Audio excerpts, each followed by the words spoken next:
हो जाएंगे। ओके, तो क्वेश्चन नंबर 1, विच कंट्रीज और countries do you think the Northland refers to? तो जो आपका ये जो हेडिंग ही है a legend of the Northland, अभी लेजेंड का भी मीनिंग जानेंगे। लेजेंड क्या होता है? द नॉर्थलैंड, यहाँ पर नॉर्थलैंड किसको रेफर किया गया है, किन देशों की बात हो रही है यहाँ पे?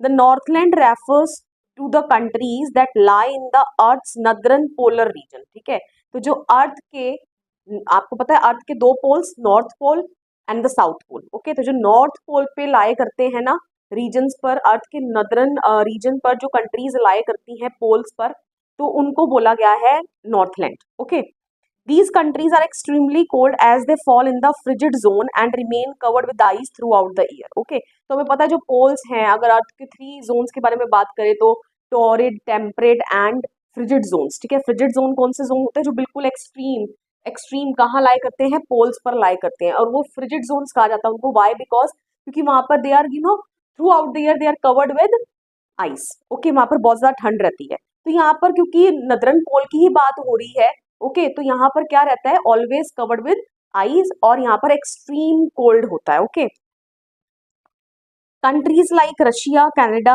Greenland, Norway etcetera lie here. Okay, तो कुछ कंट्रीज के भी नाम दे दिए, ये वाली कंट्रीज यहाँ पर लाई करती हैं। Okay, question number 2, what did Saint Peter ask the lady old lady for? What was the lady's reaction? ठीक है, तो सेंट पीटर जो होते हैं इस पोएम में, इस कहानी में, तो वो ओल्ड लेडी से क्या मांगते हैं और उस लेडी का आगे से क्या रिएक्शन था?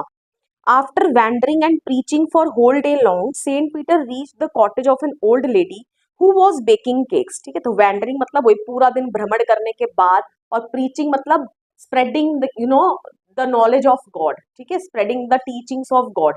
तो जो पहले जमाने में साधु संत होते थे वो किस तरीके से भ्रमण करके पूरे देश में, पूरी कंट्री में चक्कर लगा के क्या करते थे? गॉड के मैसेज को स्प्रेड करते थे। तो यहाँ पर Saint Peter was of that kind. Okay, तो पूरा दिन भ्रमण कर कर गॉड की टीचिंग्स को फैलाकर, जब वो शाम में कहाँ आकर रुके? एक ओल्ड लेडी की कुटिया के बाहर आकर रुके। और वो जो ओल्ड लेडी थी वो क्या कर रही थी? केक्स बेक कर रही थी उस वक्त। Okay, as he was feeling very hungry he asked for a cake. तो क्योंकि सेंट पीटर ने सुबह से कुछ नहीं खाया था, तो इसलिए वो बहुत भूखा फील कर रहे थे, इसलिए वो उस लेडी से एक केक मांग लेते हैं। ठीक है, the lady did not give him cake at once. ठीक है, अब लेडी का रिएक्शन क्या था? उसने एकदम से सेंट पीटर को केक नहीं दे दिया। She made a small cake but it seemed too large to her to give away. अब वो क्या करती है? जो इतने सारे केक उसने ऑलरेडी बेक कर कर रखे हुए थे, she did not give any cake from that the store of cake that she had already bake. उसमें से एक भी केक निकाल के नहीं देती, rather she made a smaller one. ठीक है, एक छोटा सा केक